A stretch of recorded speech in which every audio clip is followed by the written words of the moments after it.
আচ্ছা, বাড়িতে যদি 2-3টে সতীন থাকতো, তারা যা যা করতো, না তুই বুঝতে পারছো না, আমি তো একাই সেগুলো করতাম। কি করছো কি তুমি? তুমি গুলি, আরে এটা হাত দিও না, এটা অনেক টাকার ব্যাপার, এই টাকার হিসেব বলবার হয়ে যাবে, অনেক টাকার ব্যাপার। বাবা রে বাবা, আপনি শুধু টাকা টাকা টাকা টাকা ছাড়া আর কিচ্ছু চেনেন না। না তাছাড়া কি বলো, টাকাই তো সব, টাকা থাকলে সব পাওয়া যায়। ছড়ো ঠিক না, ওই টাকাই না আমার সতীন, জানেন তো? ওই জন্যই তো আপনি আমার দিকে ফিরেও তাকাতে সময় পান না। ঠিক আছে, আপনি থাকুন আপনার টাকা নিয়ে, থাকুন আপনার টাকা নিয়ে। আমি কালই আমার বাপের বাড়ি চলে যাব। যাবে? যাও না। না যাবে কেন? তুমি বাপের বাড়ি যাও না? যাবে না, তোমাকে যেতে দিলে তো যাবে। না না, আমি চলে যাবো, ছাড়ুন। আরে যেও না বলছি। আপনি আমার কোনো কথাই কানে নেন না। ঠিক আছে, আমি তোমার কথা কানে নি। বলো কি চাই, বলো বলো কি চাই বলো তো, কি চাই বলো, বলো কি চাই। শুনবেন? হ্যাঁ হ্যাঁ বলো বলো, তাদের বলো কি চাই বলো। বলছিলাম, মিলছে না। ওই শুনুন না। হ্যাঁ বলো বলো বলো বলো, কিন্তু কি চাই? বলছিলাম যে বলো বলো বলো, ব্রজুর বিয়েটা না, 300 টাকা। বলো বলো বলো বলো, ওই মেয়ের সঙ্গে দিন। হ্যাঁ দিয়ে দেবো। তুমি বলছো কি বিয়ে দেবো ওই মেয়ের সঙ্গে? ওই মেয়ের সঙ্গে বিয়ে দেবো? একটা কাঙালির মেয়ের সঙ্গে আমি ব্রজক বিয়ে দেবো? কেন দেবেন না? মেয়েটির মধ্যে খারাপটা কি আছে বলুন তো? ওই মেয়ে তো আপনাদের প্রাণে বাঁচিয়েছে, আমাদের তো একটা কৃতজ্ঞতা থাকা উচিত, তাই না? আচ্ছা সত্যি যদি সেদিন আপনার ভালো মন্দ কিছু একটা হয়ে যেত, আমি কে নিয়ে থাকতাম বলুন তো? ওই দেখো, আরে কিছু তো হয়নি, কাঁদছো কেন তুমি? আমি বলছি, আপনি আপনি দয়া করে ওই মেয়েকে এই বাড়ির বউ করে আনুন। ওই মেয়ে এই বাড়ির বউ হয়ে এলে লক্ষ্মীও সঙ্গে সঙ্গে আসবেন, কি আমি বলে দিলুম, দেখবেন। কাঁচকলা আসবে, পনের নামে অষ্টরম্ভা জমিদারের বেটাকে বিয়ে করবে। আচ্ছা পনটাই কি সব হলো বলুন তো? একবার নিজের ছেলেটার মুখের দিকে তাকিয়ে আপনি দেখবেন না, ছেলেটা আমার মন মরা হয়ে ঘুরে বেড়াচ্ছে। এরপর এরপর যদি একটা ভারী অসুখে পড়ে, তখন পারবেন আপনি নিজেকে ক্ষমা করতে? আমাদের প্রচুর যে মেয়েটিকে ভালো লেগেছে। ভালো লেগেছে, ওইসব ভালো লাগা টাকা না, একটা রোগ, ও দুদিনে কেটে যাবে। সর্বত্র ছেলের বউ তো বাপ নির্বাচন করে, তা তোমার ছেলের বার আলাদা হবে কেন? আপনি তো আমাকে কথা দিয়েছেন। আমি কিন্তু বলে দিচ্ছি, ওই মেয়েকে যদি এই বাড়ির বউ করে না আনেন, তাহলে আমি কিন্তু গলায় দড়ি দেব। অবশ্যই তাতে আপনার প্রাণও জুড়বে। এটা কিন্তু ঠিক হচ্ছে না গিন্নি, তুমি এসব বলে কিন্তু আমাকে বাধ্য করছো তুমি। আমি তো ছেলের মা, তাই ছেলের দুঃখটা আমার মুখে বেশি বাজে। না ঠিক হচ্ছে না গিন্নি, আমি বলে দিলাম। আমি জানি না, আপনি যতক্ষণ না আমাকে বলছেন যে ওই মেয়েকে এই বাড়ির বউ করে আনবেন, আমি আপনার পায়ে পড়ছি, আমি যদি আপনার পা ছাড়বো না। আরে কি করছো কি? আরে পা ছাড়ো আমার, আরে পা ছাড়ো। আরে কি মাথা কুটে বলবো, আপনি যতক্ষণ এই বিয়েতে মত দেবেন, আমি কিছুতেই আপনার পা ছাড়বো না, আমি কিছুতেই আপনার পা ছাড়বো না।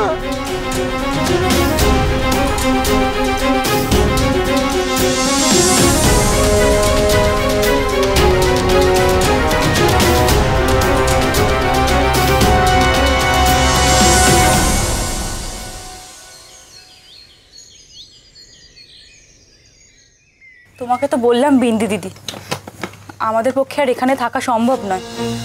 লোকের কাছে মুখ দেখানোর জো নেই। লোকের বাড়ি ভিক্ষে করে পেট চলতো, সেও একরকম।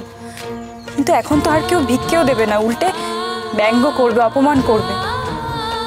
তুমি আমার পিপির মনের অবস্থাটা একবার ভাবো। বুঝতে পারছি রে ময়না, সব বুঝতে পারছি। তবে আমার কথাটাও মাথা ঠান্ডা করে একটু শোন। সমস্ত মেয়েকে নিয়ে তুই কোথায় যাবি? অজানা অচেনা জায়গায় এই বয়সের মেয়েকে নিয়ে যাওয়া কি ঠিক হবে? কপালে যা আছে তাই হবে। এই বাড়ি, এই গ্রাম আমার কাছে বিষ মনে হচ্ছে। না গো দিদি, তুমি আর আমাকে বাধা দিও না। দেখি মা বিশালাক্ষী কোথায় নিয়ে গিয়ে ফেলেন।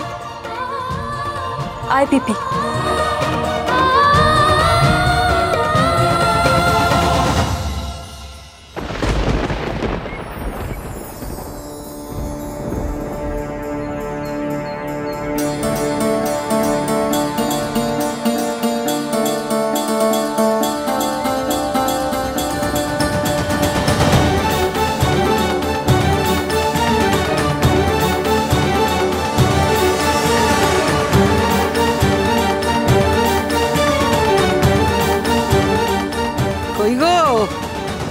কই বাছা, এলাম গো, বিয়ের দিনক্ষণ ঠিক করতে এলাম।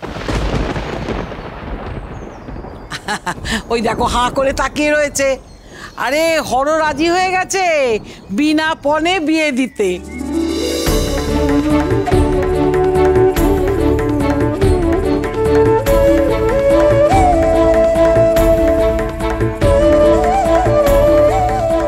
হ্যাঁ, মানে অনেক ভেবেচিন্তে দেখলাম যে ছেলের যখন এতই পছন্দ তখন এখানেই বিয়েটা হোক। সামান্য বরপঞ্চে মুখ নষ্ট করে কি লাভ? আপনি দেবেন না হয় না, আপনার সাধ্যমতো আপনি মেয়েকে সাজিয়ে দেবেন।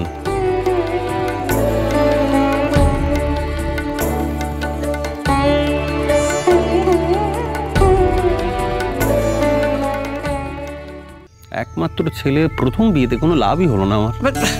থাক না, ও সমস্ত কথা থাকলে ও তো হয়ে গেছে। এখন হচ্ছে আগামী দিনের কথা, একটা শুভ দিন দেখে যাতে বিয়েটা তাড়াতাড়ি দিয়ে দেওয়া যায়। কই পুরোহিত মশাই, একটা শুভ দিন দেখুন তো তাড়াতাড়ি কবে আছে, শুভ কাজটা আগে হয়ে যাক।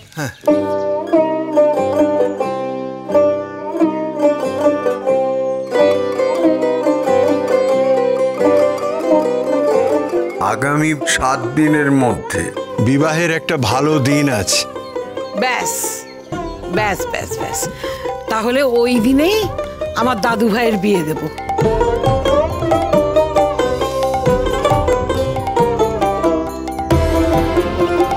তোমাদের কোনো আপত্তি নেই তো বাছা? আপত্তি? আমার তো বিশ্বাসই হচ্ছে না। ভালো করে ভেবে বলো বাছা, তাহলে ওই দিনই বিয়ের কথা পাকা হলো। বলি ও নাচবো, আয় দেখি, আয় আয় আমার কাছে আয়। কালকে সীতাহার পরাতে গিয়ে তো বাধা পড়েছিল, আজকে অন্য অলংকার নিয়ে এসছি, আয় আয়।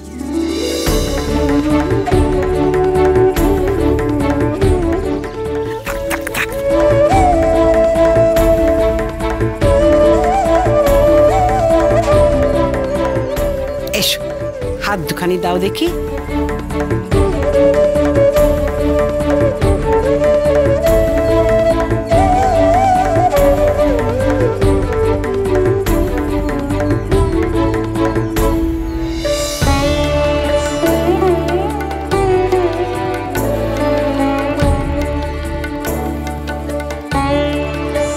জন্ময়ে স্ত্রী হও মা, জন্ময়ে স্ত্রী হও।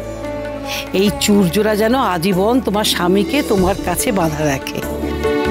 ঠাকুরের কাছে প্রার্থনা করি, কাল তুই যেরকম ওই ঝড়ঝাপটা থেকে আমাদের রক্ষা করেছিলি, আজীবন যেন সমস্ত ঝড়ঝাপটা থেকে আমাদের এই রায় বংশকে তুই রক্ষা করতে পারিস মা। বিয়ের কথা তাহলে পাকা হয়ে গেল, চল এবার আমরা উঠি। একটু জল বাতাসা পরে হবে, পরে হবে, একেবারে এসে কবজি ডুবিয়ে খাবো। আরে বাবা, তোমাদেরও তো তৈরি হতে হবে। হ্যাঁ, বিয়ের ঝক্কি ঝামেলা কি কম? সব তৈরি হও, তৈরি হও। চলো চলো চলো চল চল চল বাবা চল। দাঁড়াও পিসিমা,